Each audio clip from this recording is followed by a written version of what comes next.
Hello students, welcome to fundamental YouTube platform. आप सभी का स्वागत है। मैं मयंक पारिक, आपका टीचर, आपका मेंटर, आपका दोस्त। ये हमारा एक जो क्रैश कोर्स चल रहा है उसका लेक्चर नंबर आज हम 5 डिस्कस करने वाले हैं। ठीक है, लेक्चर 5 में बेसिकली मैंने आपको बताया था कि मैं आपको एरोमेटिक कंपाउंड को कैसे आइडेंटिफाई करते हैं, एरोमेटिक और एंटी एरोमेटिक में कैसे आप डिफरेंशिएट कर सकते हैं, इस बारे में डिस्कस करने वाले हैं। ठीक है, तो शुरू करेंगे। शुरू करने से पहले मैं आपको बता दूं इंपॉर्टेंट चीज क्या है। सबसे इंपॉर्टेंट चीज आपके लिए यह है कि आप अभी सबसे पहले तो चैनल को सब्सक्राइब कर लीजिए। साथ ही साथ आप हमारी टेस्ट सीरीज को ज्वाइन कर सकते हैं।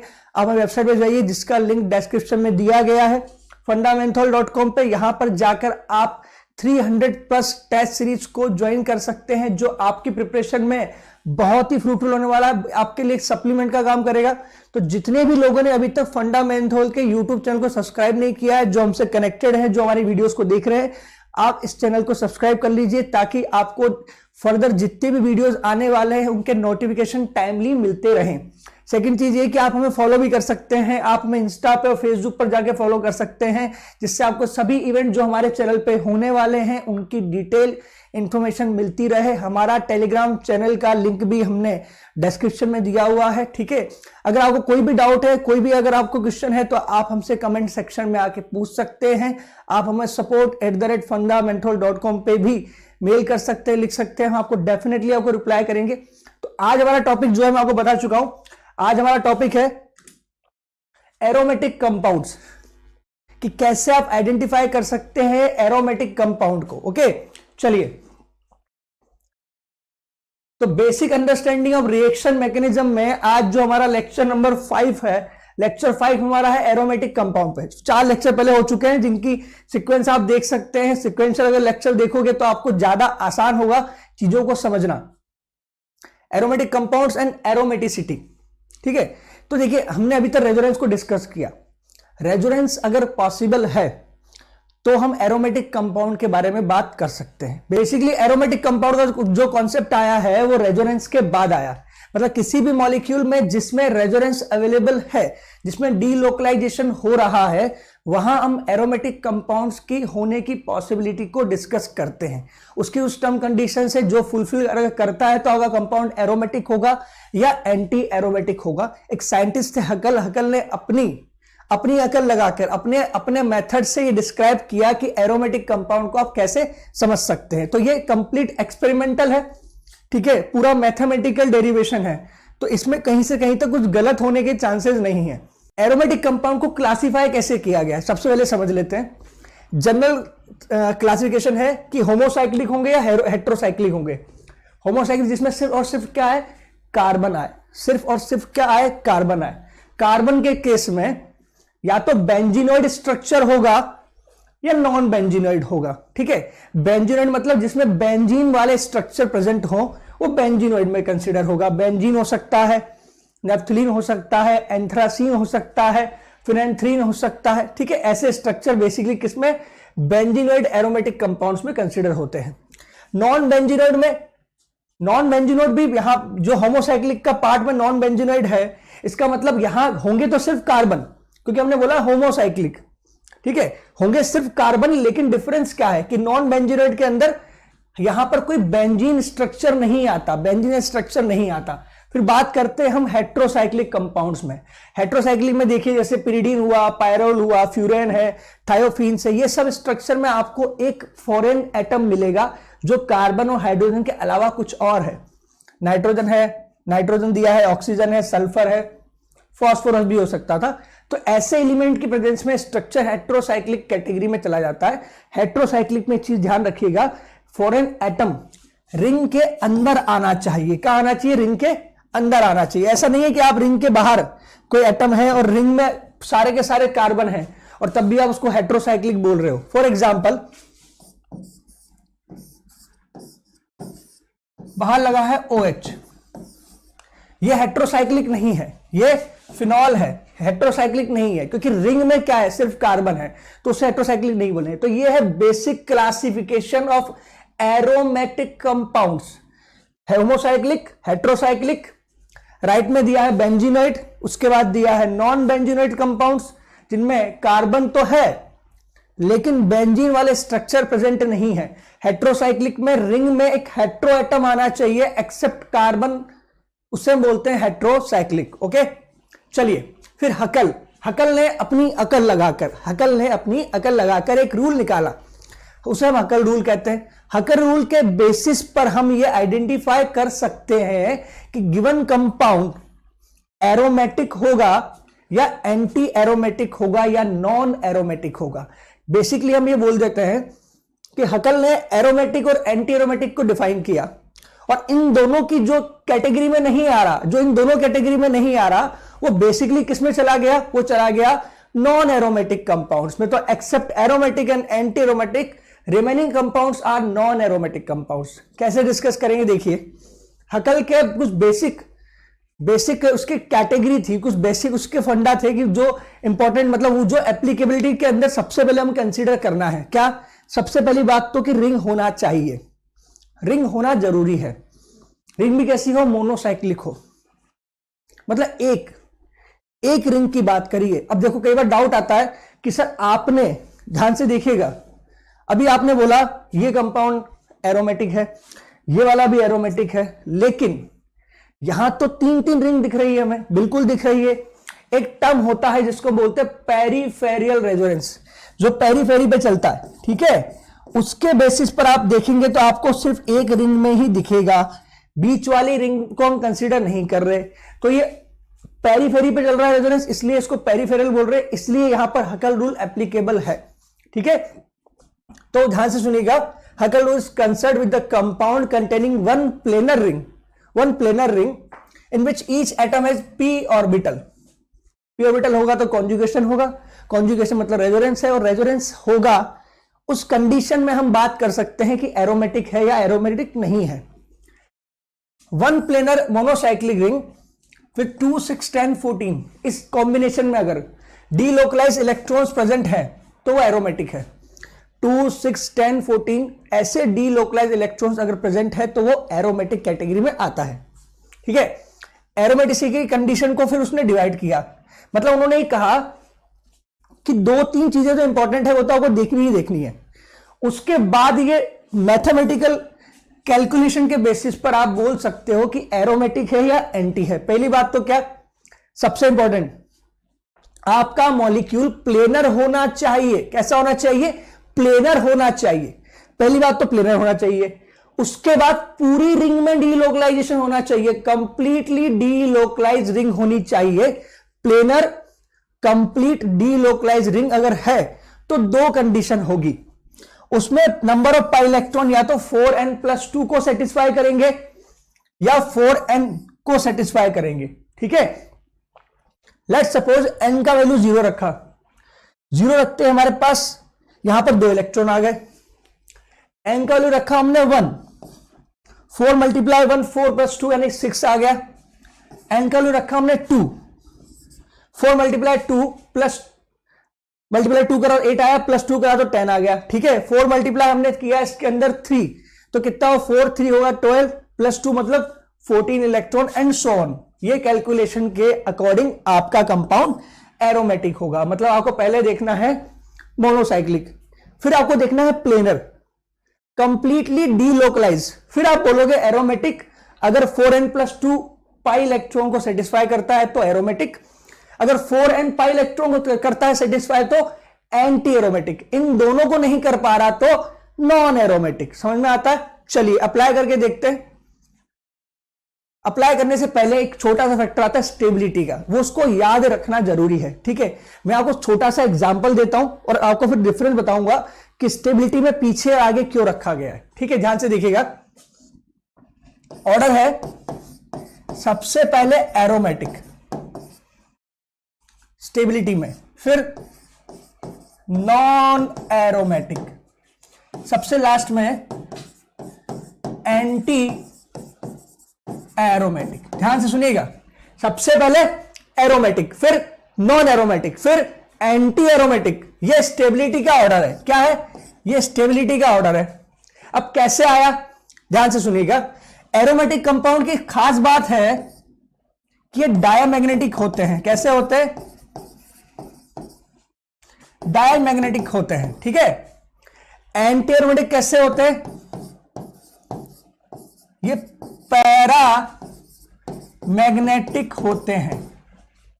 तो स्पेशल कंडीशन है, डायमैग्नेटिक मतलब हुआ हमारे पास अनपेयर्ड इलेक्ट्रॉन्स यहां होते हैं 0, यहां पर अनपेयर्ड इलेक्ट्रॉन होते हैं, मतलब यहां पर रेडिकल होगा। और रेडिकल क्या होता है? हाईली अनस्टेबल होता है। रेडिकल अनस्टेबल होने के कारण ये बनाते हैं डाइमर, इनकी रिएक्टिविटी बहुत ज्यादा होती है। एरोमेटिक कंपाउंड्स में अनपेयर्ड इलेक्ट्रॉन की बात करें तो 0 है। ठीक है, इसलिए इसका स्टेबिलिटी बहुत है, क्योंकि इसका रिएक्टिविटी बहुत कम होता है। नॉन एरोमेटिक रिएक्टिविटी में एरोमेटिक और एंटी एरोमेटिक के बीच में आ जाते हैं, इसलिए स्टेबिलिटी में भी कहां रखा है? इसको बीच में रखा गया है। तो आपको याद रखने के लिए बता दूं कि एरोमेटिक होता है डायमैग्नेटिक, इसमें अनपेयर्ड इलेक्ट्रॉन 0 होते हैं। यहां पर पैरामैग्नेटिक होता है, अनपेयर्ड इलेक्ट्रॉन होते हैं, प्रेजेंट होते हैं, रेडिकल प्रेजेंट होता है इसमें, इसलिए डाइमर जैसी कंडीशन में आ जाते हैं। इनकी रिएक्टिविटी बहुत ज्यादा होती है, ये इलेक्ट्रॉन एक्सेप्ट भी करते हैं, ये इलेक्ट्रॉन डोनेट भी करते हैं, और इस वजह से इनकी रिएक्टिविटी बहुत ज्यादा हाई होती है, तो स्टेबिलिटी बहुत कम है। कैसे आया? रूल दिया है पॉलीगन रूल। ठीक है, उसका ज्यादा डिटेल बात नहीं करेंगे, लेकिन बता दूं आपको कि पॉलीगन रूल क्या कहता है। पॉलीगन रूल यह कहता है कि जब एरोमेटिक और एंटी एरोमेटिक कंपाउंड में इलेक्ट्रॉन की फिलिंग करी जाती है, तो फिलिंग कुछ इस तरह से होती है कि एरोमेटिक के सारे इलेक्ट्रॉन कहां आते हैं? बॉन्डिंग मॉलिक्यूलर ऑर्बिटल में आते हैं, BMO में आते हैं। जबकि एंटी एरोमेटिक के इलेक्ट्रॉन कहां कहां आते हैं? एंटी बॉन्डिंग मॉलिक्यूलर में आते हैं और नॉन बॉन्डिंग ऑर्बिटल में आते हैं, नॉन बॉन्डिंग मॉलिक्यूलर NBMO में आते हैं। तो BMO में आने के कारण एरोमेटिक बहुत ज्यादा स्टेबल है। ABMO और नॉन बॉन्डिंग NBMO में आने के कारण एंटी एरोमेटिक की एनर्जी बहुत ज्यादा होती है, स्टेबिलिटी बहुत कम होती है। ठीक है, इसको नोट डाउन कीजिए फटाफट से। चलिए आगे बात करते हैं स्टेबिलिटी पे। आगे अब हम आइडेंटिफाई करना सीखेंगे, कैसे करना आइडेंटिफाई। सबसे पहले एग्जांपल लिया है मैंने, अब वो सारी कंडीशन जो हमें हकल ने बोला है उनको 1 by 1 अप्लाई करना है। सबसे पहले तो हम चेक करते हैं क्या रिंग प्लेनर है।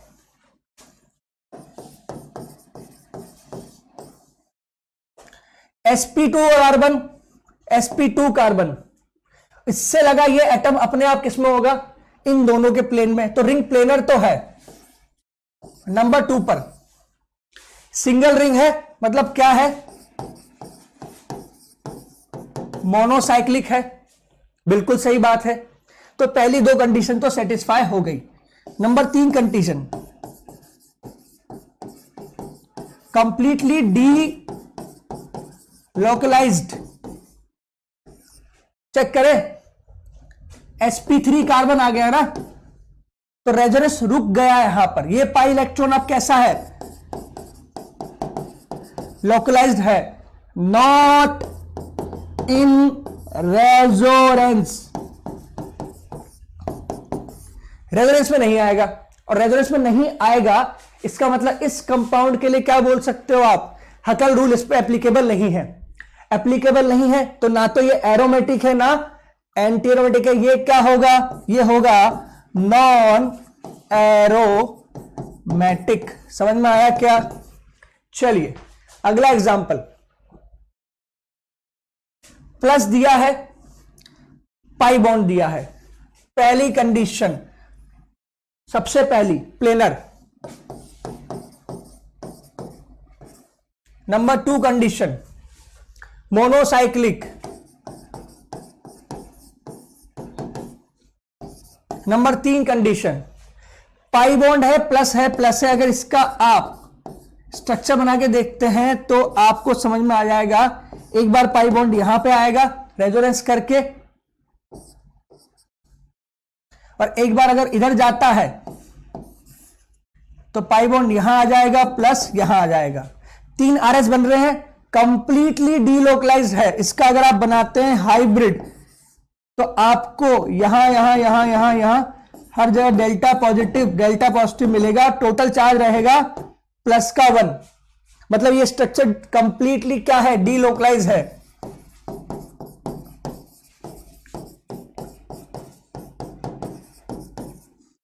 तीनों कंडीशन सेटिस्फाई हो गई। अब आ जाते हैं हकल रूल पे। हकल रूल के हिसाब से अगर 2, 6, 10, 14 ऐसे इलेक्ट्रॉन है तो एरोमेटिक होता है, और अगर हकल के हिसाब से 4, 8, 12 यह है तो क्या होगा, एंटी एरोमेटिक होगा। अब आप चेक कीजिए पाई इलेक्ट्रॉन कितने हैं, एक पाई बॉन्ड है तो कितने इलेक्ट्रॉन होंगे, सिर्फ 2 होंगे। कितने होंगे, 2 होंगे। ध्यान से सुनिएगा, 2 इलेक्ट्रॉन है सिर्फ। पॉजिटिव चार्ज में p ऑर्बिटल तो प्रेजेंट है लेकिन वो खाली पड़ा है, वहां पे इलेक्ट्रॉन नहीं है, इसलिए इसको क्या बोलोगे आप, एरोमेटिक। कितने पाई इलेक्ट्रॉन है, 2 पाई इलेक्ट्रॉन, इस कैटेगरी में आ गया। तो आपका मॉलिक्यूल कैसा है, आपका मॉलिक्यूल है, फाइनल कमेंट करें इसके ऊपर तो क्या है कमेंट में, एरोमेटिक। चलिए नेक्स्ट क्वेश्चन। कंपाउंड गिवन है आपके सामने, पाई बॉन्ड दिया हुआ है, ऑक्सीजन एटम प्रेजेंट है, ऑक्सीजन एटम पे लोन पेयर होते हैं, वो भी कितने होते हैं, 2 होते हैं। हमारे लिए एक काम आता है, जब भी किसी एटम पर लोन पेयर प्रेजेंट है, चाहे 2 हो या 3 हो, रेजोनेंस में सिर्फ एक काम आता है। ठीक है, ये चीज ध्यान रखें, रेजोनेंस में कितने काम आते हैं, एक काम आते हैं। सबसे पहली बात तो क्या, सबसे इंपॉर्टेंट पॉइंट क्या है कि आपका गिवन मॉलिक्यूल जो भी गिवन है वो कैसा है, प्लेनर है कि नहीं। चलिए चेक कर लेते हैं। sp2 से कनेक्टेड ये वाला पॉइंट प्लेन में, ये वाला पॉइंट प्लेन में, ये दोनों इस कार्बन के साथ प्लेन में, मतलब रिंग तो प्लेनर है, रिंग तो प्लेनर है। नंबर 2 पॉइंट मोनोसाइक्लिक भी है। नंबर 3 पॉइंट कंप्लीट डीलोकलाइजेशन की बात कर रहा हूं। तो देखो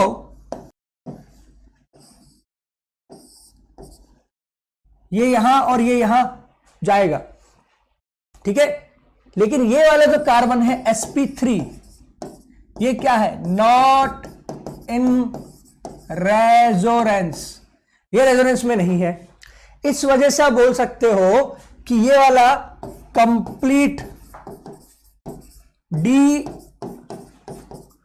लोकलाइज्ड नहीं है। क्या नहीं है, कंप्लीट डीलोकलाइज नहीं है। इसका मतलब कहानी यही खत्म हो चुकी है, ना एरोमेटिक होगा ना नो एंटीरोमेटिक होगा, होगा क्या, नॉन एरोमेटिक। समझ में आ गया। चलिए अगर एरोमेटिक होता तो कब होता, देखो ये होता जब अगर यहां पर प्लस आ जाता, यहां लोन पेयर, ये पाई बॉन्ड। अगर आप चेक करोगे अब तो सारी कंडीशन फुलफिल हो रही है। पाई इलेक्ट्रॉन कैलकुलेट करो तो पाई और 2 कितने हो गए, 4 पाई इलेक्ट्रॉन। अभी ये एंटी एरोमेटिक है। इसी में एक छोटा सा चेंज करना है अपन को और हम एरोमेटिक की तरफ चले जाएंगे। पाई बॉन्ड, लोन पेयर, और यहां निगेटिव चार्ज अगर होता तो 6 इलेक्ट्रॉन होते हैं, 6 पाई इलेक्ट्रॉन। बाकी कंडीशन हो रही है सेटिस्फाई। अब ये बन जाता एरोमेटिक। समझ में आया। चलिए अगला सवाल। बोरोन की खास बात बता दूं मैं आपको कि जिस तरह sp2 कार्बन होता है, ठीक है, sp2 मतलब पॉजिटिव चार्ज है रेडिकल, उसी तरह से पाई बॉन्ड की बात भी कर सकते हैं, पाई बॉन्ड हो, पॉजिटिव चार्ज हो या रेडिकल हो, बोरोन भी sp2 कार्बन की तरह ट्रीट होता है। इसका मतलब क्या हुआ, इसका मतलब यह हुआ कि जो आपका बोरोन है वो भी कैसा है, sp2 है, मतलब डीलोकलाइज में पार्ट लेगा, बिल्कुल लेगा। तो मतलब ये रिंग जो है, इस रिंग के लिए हम पहली बात तो बोल सकते हैं कि प्लेनर है। नंबर 2 पे बोल सकते हैं कि पाई बॉन्ड का डीलोकलाइजेशन हो रहा है तो मोनोसाइक्लिक डी लोकलाइज्ड, और वो भी कैसी, कंप्लीट। क्यों कंप्लीट को बोल रहा हूं, sp2 पाई बॉन्ड, रेजोनेंस तो पूरी रिंग में हो रहा है। नंबर 3 पॉइंट, अब हकल रूल की बात करते हैं। कितने इलेक्ट्रॉन होने चाहिए, 4 इलेक्ट्रॉन होने चाहिए हमारे पास, कितने कितने, 2, 6, 10, 14 फॉर एरोमेटिक, और यहां कितने लेंगे हम 4 8 12 16 एंटी एरोमेटिक। इस बेसिस पे बात करें तो 2 पाई बॉन्ड है हमारे पास। कितने हैं 2 पाई बॉन्ड है। 2 पाई बॉन्ड की बात करें तो कितने इलेक्ट्रॉन हो गए 4 हो गए। मतलब ये क्या बन गया एंटी एरोमेटिक। क्यों भाई sp2 है, डीलोकलाइज है, मोनोसाइक्लिक है, हकल रूल एप्लीकेबल है। अब पाई बॉन्ड की कैलकुलेशन देखें पाई इलेक्ट्रॉन की तो हकल रूल के हिसाब से 4 पाई इलेक्ट्रॉन मतलब anti aromatic compound. This compound is anti aromatic. समझ में आया क्या? चलिए अगला सवाल। ओके पॉजिटिव चार्ज दिया है ऑक्सीजन पर 2 लोन पेयर, यहां 2 लोन पेयर, पाई बॉन्ड भी दिया हुआ है। हमारे लिए एक बार में एक काम आता है, हम एक काम में लेंगे। दूसरा ऑर्बिटल जो है लोन पेयर वाला वो परपेंडिकुलर टू प्लेन रहेगा तो पार्टिसिपेट नहीं करेगा। समझ में आ रहा है? पार्टिसिपेट नहीं करेगा। Pi bond lone pair positive charge, जबरदस्त रेजोनेंस है, पूरी रिंग में रेजोनेंस होगा। क्यों भाई सर ये पाई बॉन्ड जो दिया है इसके पास और ऑक्सीजन तो sp3 है। अरे ये रेजोनेंस करेगा ना, sp2 होगा, ये भी करेगा तो ये भी sp2 होगा। ठीक है, या तो लेफ्ट वाला या राइट वाला। इफेक्टिवली पूरी रिंग में sp2 एटम्स होंगे। पहली बात तो यह है कि ये प्लेनर है, sp2 की बात आ गई, प्लेनर है। दूसरा सबको दिखाई दे रहा है कि मोनो साइक्लिक भी है। सर आप बार बार क्यों लिख रहे हो एक ही चीज को?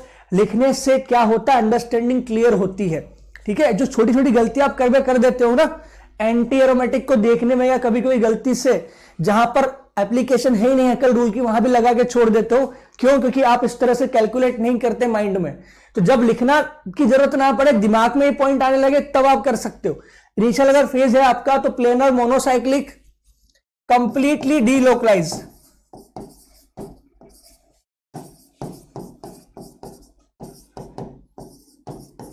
ये 3 पॉइंट तो समझ में आते हैं। नंबर 4 पॉइंट क्या है?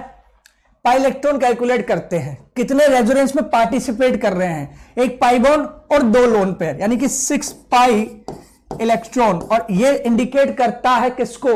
हकल रूल के अकॉर्डिंग एरोमेटिक कंपाउंड को। ये हो गया एरोमेटिक। ठीक है, चलिए अगला सवाल। मैंने क्या कहा था कि पॉजिटिव दिया हो या बोरोन दिया हो बात एक ही है, क्योंकि ये भी कैसा होता है sp2 होता है। फिर से 2 लोन पर आ गए, कुछ डिफरेंस नहीं है इस सवाल में और इस सवाल में। या पॉजिटिव दिया है या बोरोन दिया है। ठीक है, तो हम बोल सकते हैं कि भाई ये प्लेनर है, मोनो साइक्लिक है,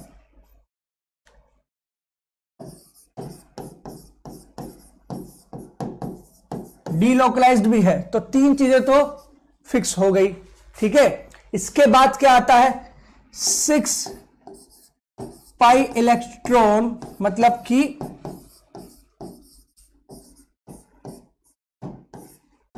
एरोमेटिक कंपाउंड। समझ में आ गया? 6 पाई इलेक्ट्रॉन मतलब एरोमेटिक कंपाउंड। नेक्स्ट बात करते हैं ऑक्सीजन पे lone pair sp2 sp2 sp2 sp2, it is sp3। अब जैसे ही sp3 आ गया इसका मतलब एक चीज तो फिक्स हो गई कि रेजोनेंस कहीं ना कहीं टूट चुका है। तो हम बोलते सीधी बात कि नॉट कंप्लीटली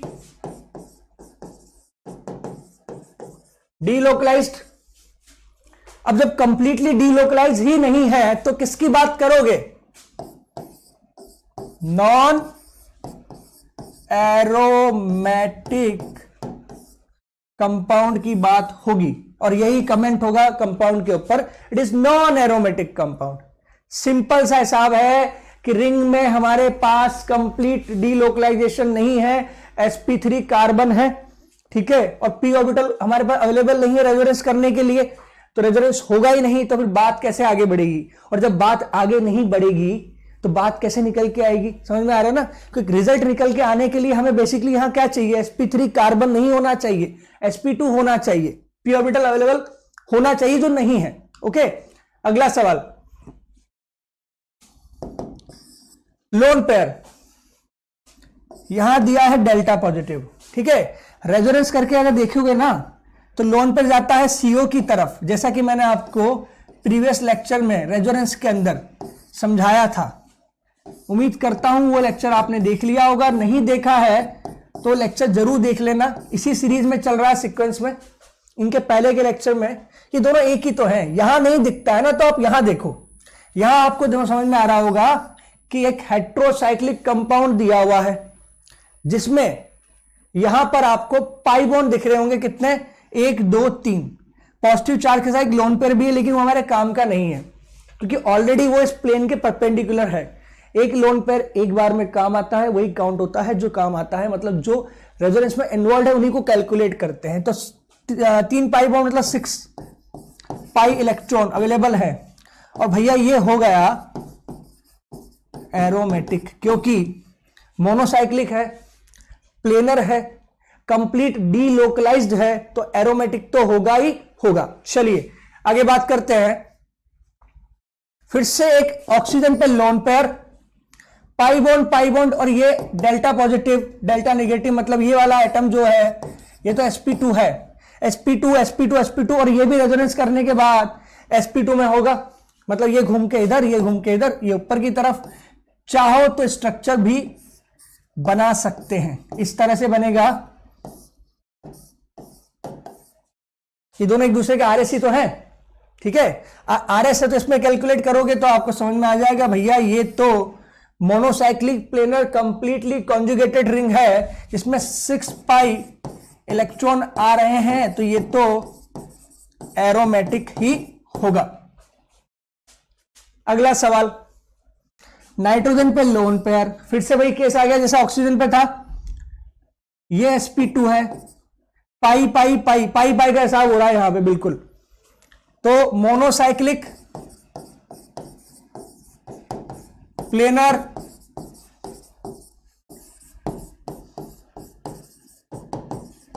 डीलोकलाइज्ड, वो भी कंप्लीट।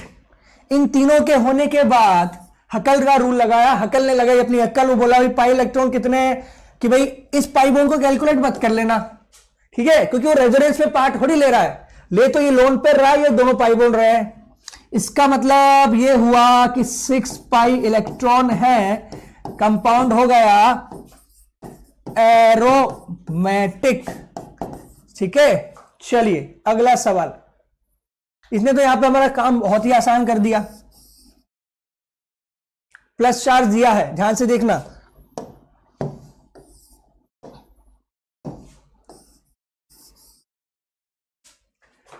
प्लस चार्ज के साथ पाई बॉन्ड अंदर ही अंदर रेजोनेंस चल रहा है, रिंग के अंदर आराम से, कोई दिक्कत वाली बात नहीं है। इस कंडीशन में आप बोल सकते हो भैया हाँ डेफिनेटली कंपाउंड कैसा होगा,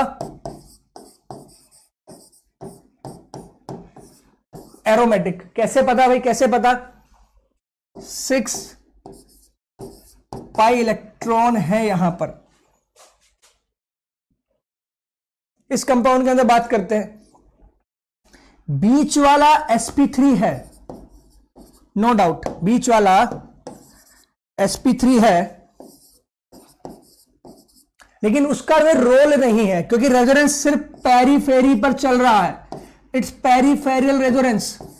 तो इफेक्टिवली इसको हम मोनोसाइक्लिक बोलेंगे, मतलब ये बोल सकते हैं आप कि रिंग में जो रेजोनेंस हो रहा है वो मोनोसाइक्लिक की तरह है, मोनोसाइक्लिक टाइप रेजोनेंस है, ठीक है।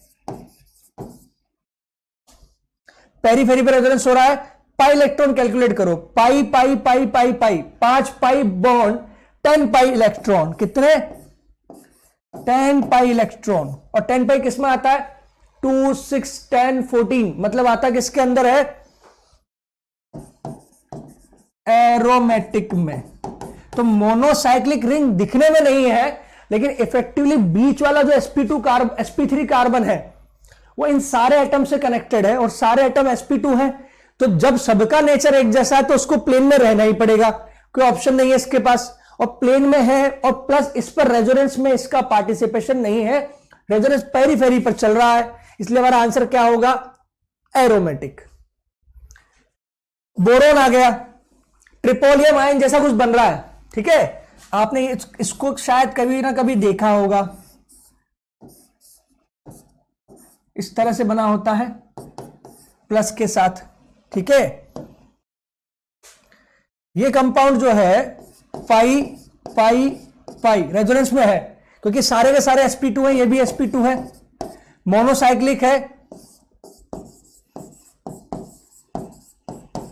कंप्लीटली क्या है, डीलोकलाइज्ड है,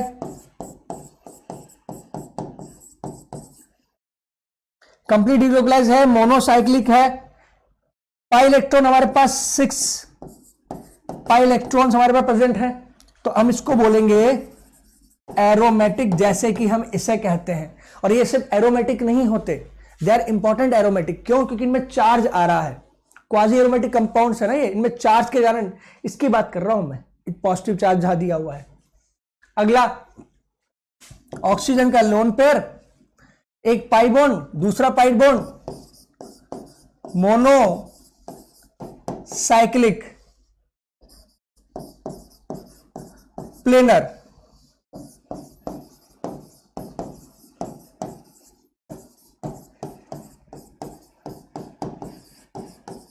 कंप्लीटली डीलोकलाइज्ड।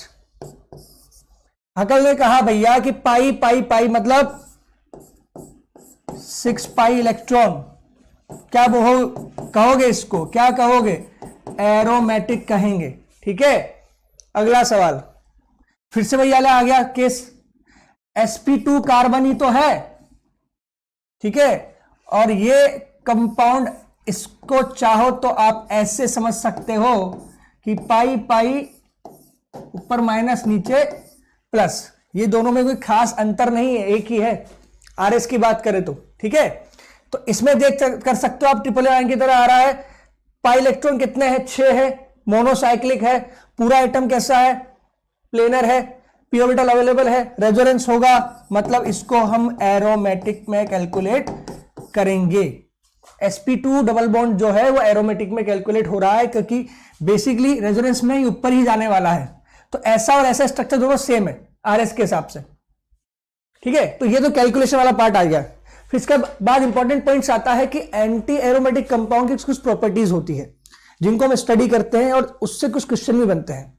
तो जो एंटी एरोमेटिक कंपाउंड जो होते हैं बहुत ज्यादा अनस्टेबल होते हैं, मैंने आपको बताया था कि वो पैरामैग्नेटिक बिहेवियर शो करते हैं, उनके पास अनपेयर्ड इलेक्ट्रॉन होता है, अनपेयर्ड इलेक्ट्रॉन होने के कारण उनमें क्या खास बात होती है कि वो रेडिकल की फॉर्म में रहते हैं, और रेडिकल का नेचर होता है कि उसकी रिएक्टिविटी बहुत ज्यादा होती है। इवन आप देखेंगे कभी कभी तो डाइमराइजेशन में रेडिकल की एक्टिवेशन एनर्जी ऑलमोस्ट बराबर होती है, मतलब प्रोडक्ट और रिएक्टेंट में कोई खास एनर्जी गैप नहीं रहता, सीधा स्ट्रेट लाइन आ जाता है। इसका मतलब क्या है? इसका मतलब यह है कि उनके रिएक्शन करने की टेंडेंसी बहुत ज्यादा है।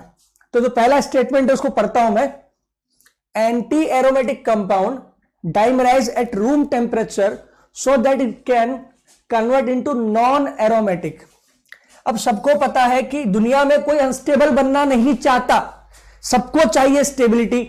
तो एंटी एरोमेटिक कंपाउंड क्या करता है, अपनी स्टेबिलिटी गेन करने के लिए, अपनी स्टेबिलिटी बढ़ाने के लिए क्या करता है, वो अपने कंपाउंड के पाई बॉन्ड को, अपने कंपाउंड के पाई बॉन्ड को इस तरह से रिप्रेजेंट करता है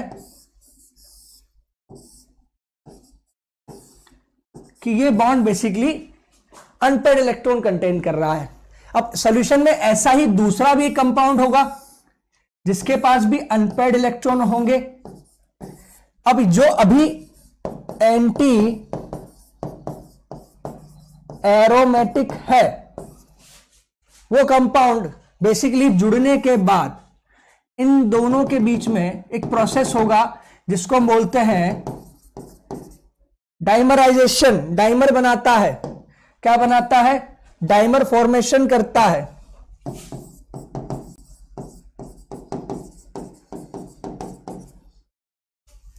और डाइमरेशन से क्या होता है, ये कंपाउंड जुड़ेगा और ऐसा कुछ बना लेगा।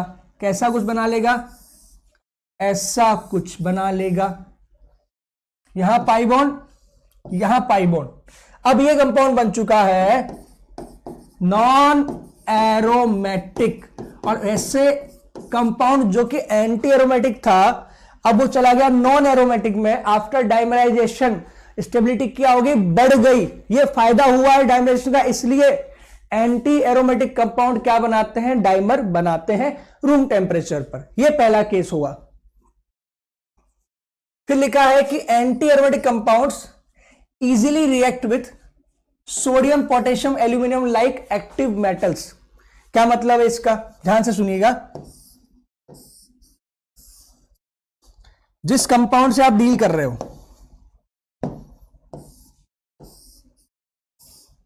साइक्लोब्यूटा 1,3 डाइइन, ये कंपाउंड बेसिकली इस फॉर्म में भी रहता है।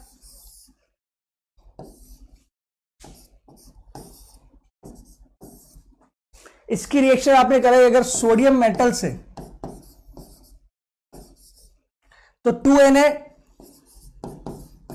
प्लस, क्योंकि सोडियम का नेचर इलेक्ट्रॉन देने का, ये इलेक्ट्रोपॉजिटिव मेटल है और ये 2 इलेक्ट्रॉन दे देगा। इनका काम क्या है, रिडक्शन करने का। तो एक इलेक्ट्रॉन इस वाले ऑर्बिटल में, एक इलेक्ट्रॉन इस वाले ऑर्बिटल में है। अपने एक एक इलेक्ट्रॉन जाने के बाद माइनस चार्ज की फॉर्म में यहां भी माइनस और यहां भी माइनस आ जाएगा। ठीक है, तो बेसिकली ये कंपाउंड, ये वाला कंपाउंड सोडियम मेटल से रिएक्ट कर रहा है जिससे इसको इलेक्ट्रॉन मिले और इसका अनपेयर्ड इलेक्ट्रॉन कंप्लीट हो जाए, पेयर्ड में आ जाए माइनस चार्ज की फॉर्म में। अब ये कंपाउंड एरोमेटिक वाला बन चुका है। तो एक एंटी एरोमेटिक कंपाउंड एरोमेटिक में चला गया इलेक्ट्रॉन लेकर। यह प्रॉपर्टी किसकी है, ये प्रॉपर्टी है बेसिकली एंटी एरोमेटिक कंपाउंड की, कि इनकी रिएक्टिविटी ज्यादा है। तो ये रिएक्टिव मेटल से इलेक्ट्रॉन लेकर अपना रिडक्शन कर अपने आप को एंटी एरोमेटिक से एरोमेटिक में ले जा सकते हैं। हो सकता है नॉन एरोमेटिक में ले जाए, लेकिन ये इस लूप से बाहर निकलते हैं। किससे, अनस्टेबल लूप, एंटी एरोमेटिक होने से बाहर निकल जाते हैं रिएक्शन करने के बाद। सोडियम कर सकता है तो पोटेशियम भी करेगा, एल्यूमिनियम भी करेगा, बस number of moles of electron transfer जो होगा वो डिफरेंट डिफरेंट हो सकता है। ये पॉइंट नंबर 2 हो गया। अगला point, anti aromatic compound will easily release electron so that it can convert to aromatic. चलिए फिर से वही एग्जांपल ले रहा हूं मैं।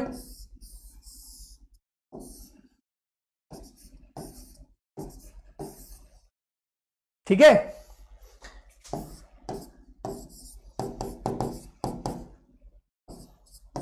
Fe+3 अगर ये अपना ये इलेक्ट्रॉन डोनेट कर दे, ये भी कर दे, इसका रिडक्शन करें किससे, Fe+3 से +2 में, उस कंडीशन में कितने इलेक्ट्रॉन का ट्रांसफर होगा, यहां से एक इलेक्ट्रॉन इधर मिला, एक इलेक्ट्रॉन यहां से मिला, 2 इलेक्ट्रॉन का ट्रांसफर हो गया। कितने का, 2 इलेक्ट्रॉन्स का। एक एक इलेक्ट्रॉन और चले गए, अनपेयर्ड हो गया, अब vacant, positive positive and pi, और ये बन गया एरोमेटिक। कैसे, sp2 sp2 sp2 sp2, पूरी रिंग प्लेनर, कॉन्जुगेटेड भी है प्लस चार्ज आने के बाद। ठीक है, ये एरोमेटिक बन गया किससे, एंटी एरोमेटिक से। तो ये अपने इलेक्ट्रॉन का रिलीज भी कर देते हैं, ये इलेक्ट्रॉन एक्सेप्ट भी कर लेते हैं, ताकि ये एंटी एरोमेटिक कंपाउंड से क्या बन जाए, एरोमेटिक बने और स्टेबिलिटी को गेन करे। अगला point, anti aromatic compounds will isolate in inert solvent. बहुत ज्यादा रिएक्टिव होते हैं ना, तो इनर्ट सॉल्वेंट में रखा जाता है आइसोलेट करने के लिए, ताकि ऐसे सॉल्वेंट में रखो, ऑर्गन गैसेस ले लो जहां पर ये किसी से रिएक्शन ही ना कर पाए। ठीक है, किसी से रिएक्शन ना कर पाए।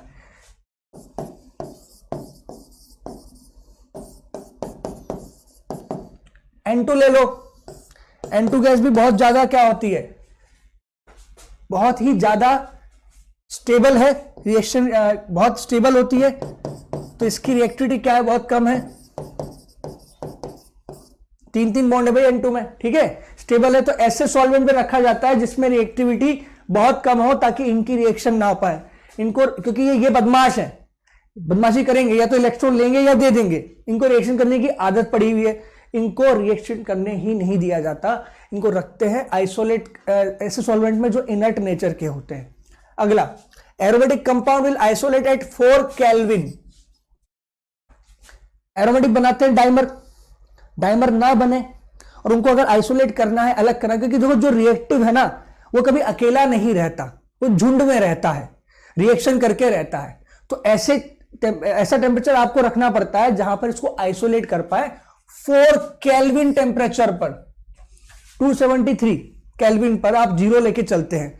आप सोच रहे हैं जीरो से आप कितना नीचे चले गए, 4 केल्विन पहुंच गए। ये टेम्परेचर अटेन करना बहुत मुश्किल है। अगर लैब में किया जाता है तो यहां पर आइसोलेट कर सकते हैं। प्लूटो पर ये टेम्परेचर है, वहां ये आइसोलेट होता है, ठीक है, क्योंकि काइनेटिक एनर्जी इतनी कम हो जाती है कि इनका मूवमेंट खत्म हो जाता है सारा का सारा।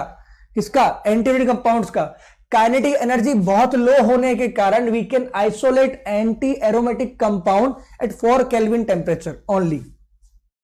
तो ये था हमारा आज का aromatic, anti aromatic, non aromatic से रिलेटेड सारा का सारा ज्ञान जो आपको बता दिया गया है, जो आपके नीट के एग्जाम के लिए डेफिनेटली बहुत इंपॉर्टेंट होने वाला है, क्योंकि सवाल आएगा, पूछा जाएगा आपसे। कुछ इंपॉर्टेंट पॉइंट्स आपको बताया मैंने about anti aromatic compound. Lecture में जो कुछ भी आपको इंपॉर्टेंट था वो सब कुछ आपको डिलीवर कर दिया गया है। अब आपका काम क्या है, आप वीडियो को करोगे पहली बात तो शेयर, लाइक करोगे, बटन दबाना है, ठोक दो बटन को, लाइक वाले बटन को, ठीक है। शेयर करो, अपने जितने भी फ्रेंड्स उनको बताओ कि फंडामेंटल के यूट्यूब प्लेटफॉर्म पर इतना अच्छा कंटेंट, वो भी नीट के लिए, जो कि आपके मई में एग्जाम होने वाला है, उसके लिए अवेलेबल है। आप भी देखिए, दूसरे लोगों को भी दिखाएं, ठीक है। लाइक करें, शेयर करें, कमेंट करें और सब्सक्राइब करना ना भूलें हमारे फंडामेंटल के यूट्यूब चैनल को। और अगर आपको टेस्ट सीरीज ज्वाइन करना है तो आप देखिए, डिस्क्रिप्शन में दिया होगा सारी डिटेल, आपको उस डिटेल पे जाइए, वहां पे जाके क्लिक करो, हमको लिखो, मेल कर सकते हो, कमेंट में आके लिखो, हम आपको कांटेक्ट करेंगे, ठीक है। और एग्जाम क्या, वो हाई टाइम चल रहा है तो एक एक दिन इंपॉर्टेंट है, तो एक भी लेक्चर को स्किप ना करें और सीक्वेंस में देखते जाएं, ठीक है। चलिए मिलते हैं नेक्स्ट क्लास में। Okay, bye bye.